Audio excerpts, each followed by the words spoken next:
¿Cómo le va? Siempre un gusto acompañarle. Vamos a revisar información económica y financiera a continuación. Como primera cosa, planteamos Argentina en vilo.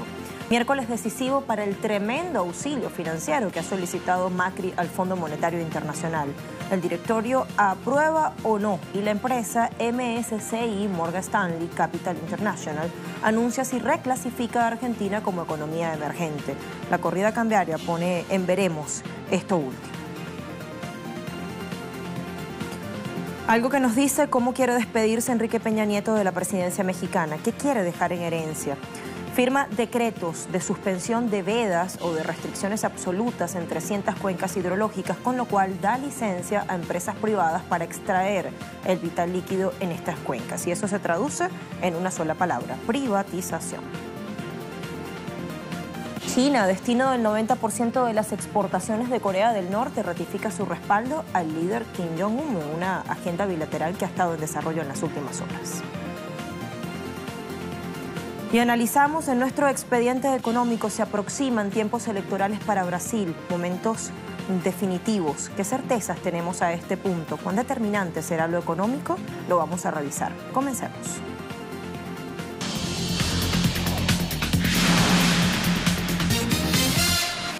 Este miércoles, el directorio del Fondo Monetario Internacional vota la aprobación o no del paquete de 50.000 millones de dólares de auxilio preventivo que pidió el presidente Mauricio Macri al referido organismo.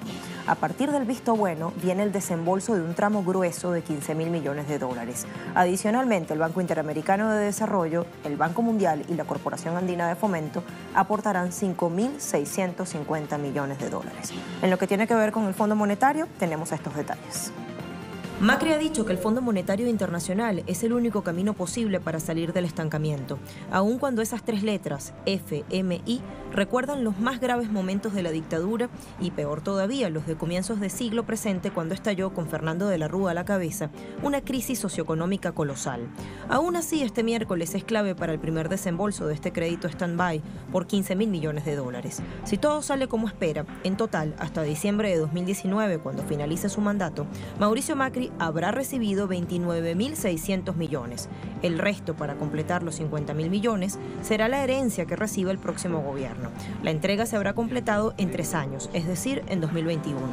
A cambio, el fondo pide, y el gobierno se compromete a reducir déficit fiscal, bajar la inflación, liberar la flotación del dólar, aplicar una política monetaria restrictiva, eliminar subsidios a servicios públicos fundamentales, no contratar más empleados públicos, suprimir varios cargos en esta área y facilitar información diaria y detallada de datos que permitan comprobar que el programa se está cumpliendo, es decir, datos sobre deudas, depósitos, pagos y repagos. Así, Macri termina de poner fin a la política de respeto de soberanía aplicada por el presidente Néstor Kirchner en 2006, cuando pagó 9.600 millones de deuda y suspendió relaciones con el referido organismo, suspensión que significó el fin de visitas periódicas y la elaboración de informes sobre el estado de la economía de esta nación suramericana. Si se habría obtenido quórum para tratar este asunto desde el punto de vista legislativo, habría sido realmente clave el papel del Congreso de la Nación. También hoy se sabe si la compañía estadounidense MSCI o Morgan Stanley Capital International, que no es un banco de inversión, tampoco una calificadora de riesgo, pasa al mercado financiero argentino de país de frontera a la categoría emergente, lo cual está en veremos, como decíamos al comienzo, sobre todo por la reciente corrida cambiaria que comenzó en mayo y que todavía hoy tiene a todos con los nervios de punta. El pedido hecho al Fondo Monetario Internacional también suma o resta, y el incremento de las tasas de interés. Claro que el gobierno aspira la reclasificación para atraer capitales, porque una economía emergente, según la empresa, tiene mejores posición competitiva y productividad y es buena opción para canalizar el dinero de los inversores, es decir, atraería flujo de capital. Entre tanto, un mercado de frontera es de elevado riesgo.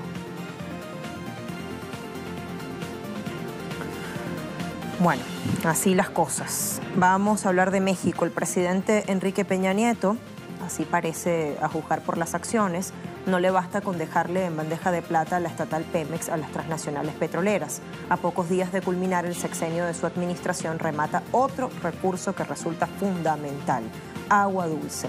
El mandatario firmó 10 decretos que eliminan las vedas o restricciones absolutas para el uso del agua en 300 cuencas hidrológicas del país, con lo cual se faculta o se otorga la licencia a distintas empresas privadas para que exploten nada menos que 55% del agua dulce que está contenida o que está en 20 estados del país, en distintos lagos y ríos.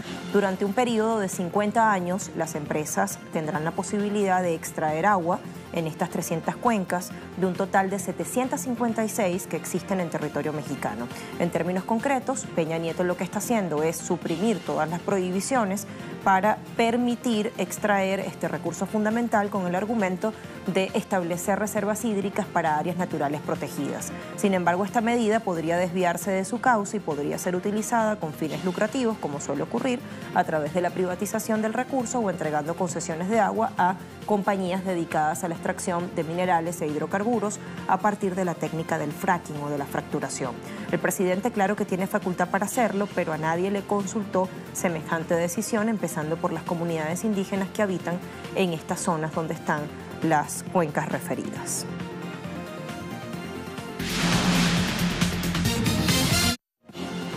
Y desde este martes han comenzado a llegar a Viena los distintos ministros de petróleo y energía que hacen parte de la Organización de Países Exportadores de Petróleo OPEP para su reunión formal de este viernes próximo. En ese escenario de previa, de antesala, el ministro de Irán le respondió al presidente de Estados Unidos, Donald Trump, quien paradójicamente señala a la OPEP de estar manipulando precios petroleros, una acusación que no es nueva, cuando precisamente desde Estados Unidos se ha iniciado la guerra de precios con esa sobreoferta de petróleo de esquisto a través de la práctica contaminante del fracking. Así decía exactamente el titular de la cartera de petróleo de la República Islámica, Bijan Namdar Sanganeh. El presidente Trump ha creado dificultades para el mercado del petróleo al imponer sanciones contra dos importantes miembros fundadores de la OPEP, dos importantes productores. Y ahora espera que la OPEP cambie algo para mejorar el precio del mercado. Creo que la OPEP no es parte del Departamento de Energía de los Estados Unidos. El petróleo no es un arma, no es una herramienta política para usar en contra de algunos países, productores o consumidores. Es muy importante. La OPEP no es una organización política. Bueno, aprovechemos como siempre el momento para revisar precios internacionales. Nuestro primer referente, petróleo que se produce en Mar del Norte, que es referencia para los mercados europeos, es decir, el Brent, ha perdido 0,25% en las últimas horas y está operando en $74,94 por barril, casi 95. En el caso del petróleo intermedio del West Texas, está en $65,04 por cada tonel, ha tenido una pérdida de apenas 0,02%. Y cuando vamos a ver los precios de la cesta OPEP, bueno, el último que encontramos, $71,87 por cada barril, en este caso la cesta, a diferencia de ayer, subió 0,78 centavos de dólar. Vamos a nuestra primera pausa de una vez y a la vuelta vamos a ver de qué forma el gobierno chino juega cuadro cerrado y seguro con Corea del Norte. Ha habido una agenda bilateral en las últimas horas y vamos a ver qué se desprende de ello.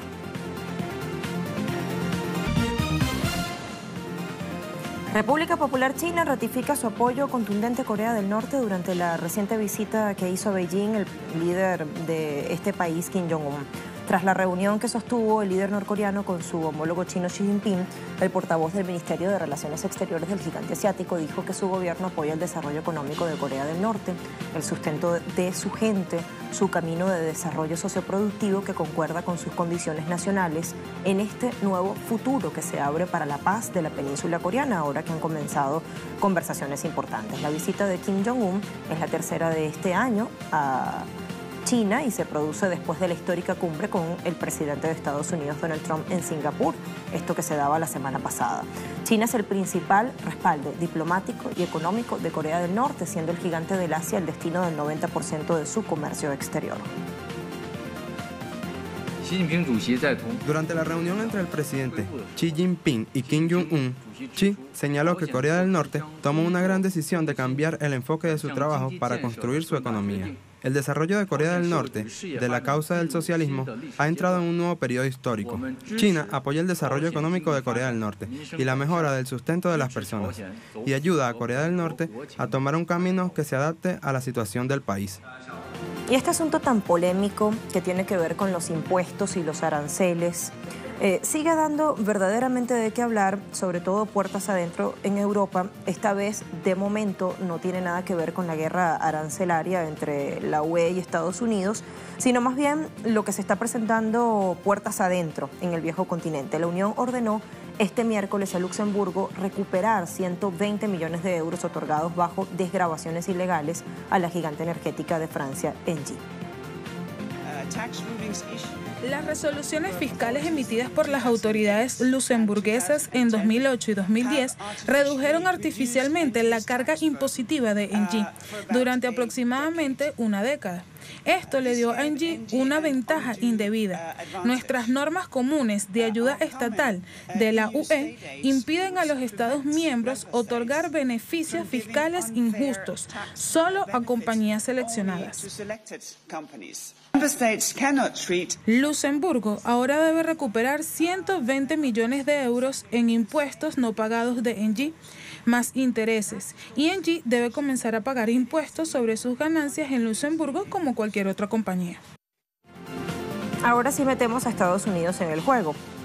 La Comisión Europea anunció también que aplicará a partir del viernes 22 nuevos aranceles a una lista de productos de fabricación estadounidense. La comisaria del bloque europeo, Cecilia Malmström, dijo a través de un comunicado oficial que esta nueva lista hace parte de una respuesta mesurada, proporcionada y totalmente acorde con las normas internacionales establecidas o fijadas por la Organización Mundial del Comercio. Abro comillas: si Estados Unidos elimina sus aranceles, nuestras medidas también se eliminarán. Es decir, aplica acá el principio de la reciprocidad. Estas palabras las pronunciaba la alta funcionaria, es decir, Cecilia Malmström, quien agregaba que además de llevar el caso ante la OMC, la lista ronda los 2.800 millones de euros de comercio, como pantalones, motocicletas y whisky bourbon.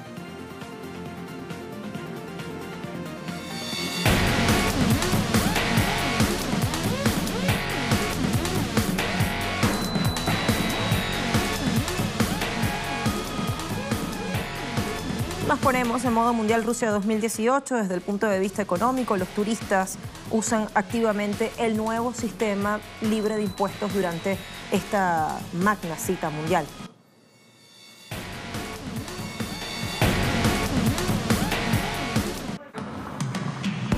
El sistema libre de impuestos, que comenzó desde el 1 de abril en los aeropuertos de las sedes del Mundial de Rusia, es todo un éxito. Más de 1.500.000 turistas que visitan el país y que no son miembros de la Unión Económica Euroasiática reciben el valor del IVA de los productos comprados en Rusia. Pero, ¿cómo funciona este sistema? Primero, el reembolso del IVA aplica por la compra de productos superiores a los 10.000 rublos, unos $170 por día. Para la devolución del impuesto, el turista deberá presentar en las oficinas de Tax Free las facturas de compras con el sello de aduana. Las tiendas transmitirán de forma digital los datos de las facturas a las aduanas. Después, las aduanas enviarán la información al servicio tributario y obtendrán su reembolso. Esta nueva legislación, que se espera extender durante todo el año en toda Rusia, permitirá ahorrar a los turistas hasta 18% en compras de artículos de moda, tecnología, relojes o joyas, y hasta un 10% cuando se trate de alimentos, medicinas o libros.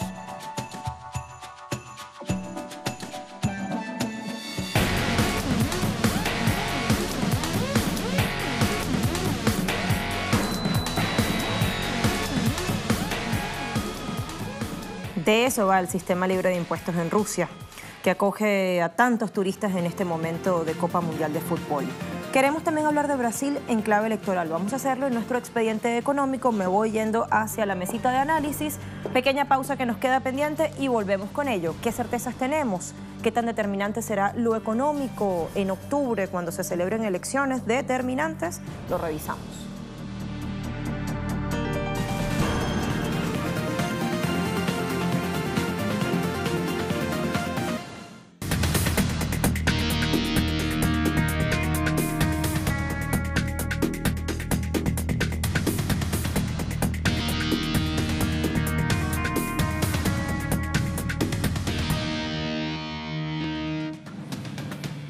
En un año muy movido electoralmente, también para Brasil se avecinan tiempos comiciales que son decisivos y aunque no hay absoluta certeza de quiénes finalmente se medirán en esta nueva contienda, lo que reclama la mayoría del pueblo es la participación del exmandatario Luis Ignacio Lula da Silva, que demostró que su propuesta para el gigante del sur es y ha sido la más justa, la más eficiente, en lo que tiene que ver con verdadero y necesario crecimiento y desarrollo económicos. Brasil en clave electoral, ese es nuestro expediente de hoy. Vamos a comenzar por estos datos que presentamos.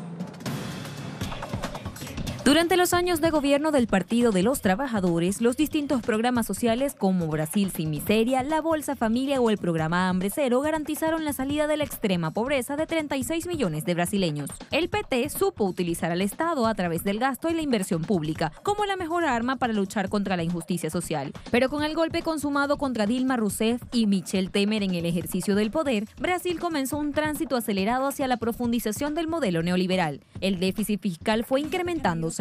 Se disminuyeron el gasto y la inversión social. Se aprobó un techo de gasto consolidando el ajuste fiscal más severo de la historia reciente de Brasil, impidiendo que los sucesivos ejecutivos durante los próximos 20 años puedan sobrepasar dicho límite. Así se consolidó el golpe de las élites económicas sobre las grandes mayorías. El gobierno, sustentado en la obtención de ingresos en el corto plazo, puso a la venta empresas públicas, comprometiendo de esta forma las posibilidades de generación de ingresos públicos futuros y sostenidos en el tiempo.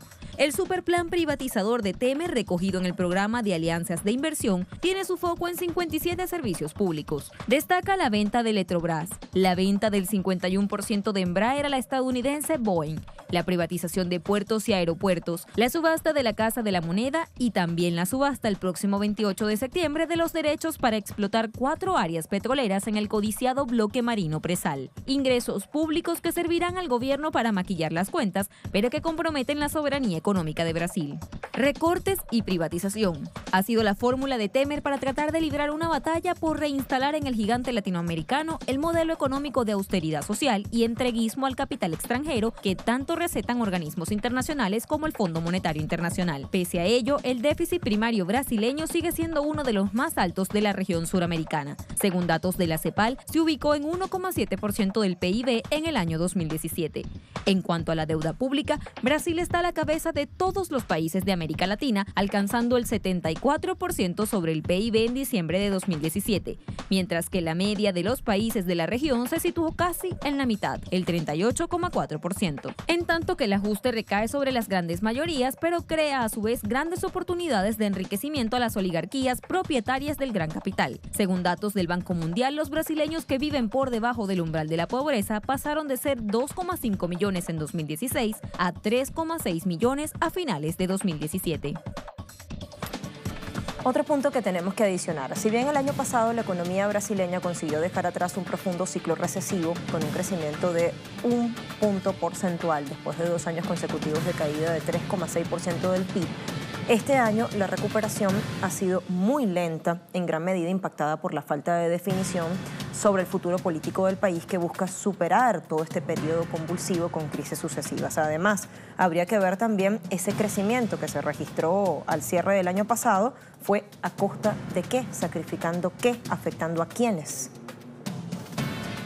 Recientemente, el Instituto Brasileño de Geografía y Estadística anunció que el PIB avanzó 0,4% en el primer trimestre con respecto al último trimestre de 2017, con un ritmo de expansión inferior al previsto. Con ello, indicó que la recuperación de la economía perdió intensidad en los últimos meses. Esto llevó a que el Ministerio de Planificación revisara la previsión de crecimiento del 3% al 2,5%. Pero el presidente Michel Temer fue más allá y admitió en un discurso ante empresarios que la economía podría expandirse apenas entre un 2,5% y un 2% este 2018. Esta desaceleración recibió un sacudón adicional con la huelga de camioneros que se complicó con la del sector petrolero. La nueva proyección para la expansión del PIB de Brasil este año se situó 0,52 puntos porcentuales por debajo de la prevista hace unas semanas, cuando se esperaba un crecimiento económico del 2,7% para este año, según la nueva edición del sondeo del Banco Central. Asimismo, la incertidumbre por las elecciones presidenciales de octubre, en las que el favorito es Luis Ignacio Lula da Silva, que está en prisión, también afectan al pronóstico de desempeño del gigante suramericano, que no logra despegar tras 2 años de caída libre. Entre 2014 y 2016, el PIB se contrajo 7% y el 2017 tiene un crecimiento ralentizado.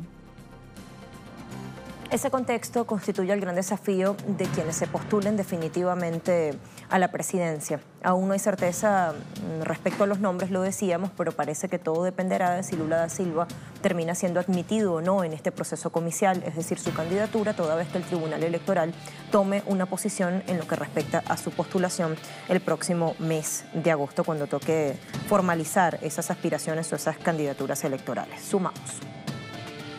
Por lo pronto, Lula está decidido a dar la pelea. El pasado 7 de abril, el PT ratificó que el expresidente será su candidato y que el 15 de agosto oficializará su candidatura ante la justicia electoral.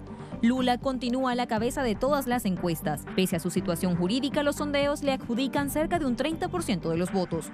Mientras tanto, asediado por un contundente rechazo del 82% de la población, según datos de Datafola, Temer bajó su postulación y lanzó al exministro de Hacienda, Henrique Meireles, como candidato a la presidencia de Brasil. La principal bandera de Meireles es la continuidad de las reformas de Estado y el ajuste fiscal impulsado por el gobierno de Temer, con los que afirma haber sacado a Brasil de la peor recesión de su historia. Abandera también la estimulación de la participación del sector privado y reducir la intervención del Estado en la economía. Es un terreno en el que se mueve una decena de candidatos, al que también busca aproximarse con menos de la mitad del apoyo a Lula el militar retirado Jair Bolsonaro, del Partido Social Liberal, que reúne un 16% de intención de votos. El exministro de Hacienda y exgobernador Ciro Gómez, del Partido Democrático Laborista, tiene una intención de votos cercana al 10%, pero enfrenta el rechazo del PT. La ecologista Marina Silva, quien quedó en tercer lugar en las últimas elecciones, hoy tiene una intención de voto en torno al 10%. Y Geraldo Alckmin, del Partido de la Socialdemocracia brasileña, que ya gobernó con Fernando Cardoso, cuenta con alrededor del 6%. Bueno, y en medio de esta tormenta, de este derrumbe institucional sin duda, mientras se definen los nombres, se determina lo que ocurrirá con Luis Ignacio Lula da Silva. Michel Temer, el presidente legítimo, sigue entregando o poniendo la alfombra roja a todas las empresas para concederle la administración de bienes que resultan estratégicos, fundamentales para el Estado, para su pueblo, para irse tal cual llegó. Porque recuerden, con privatización llegó y con privatización quiere irse, a juzgar por todas las acciones que hemos ido contando desde este espacio. Llegamos al final de Impacto Económico. Gracias por su compañía.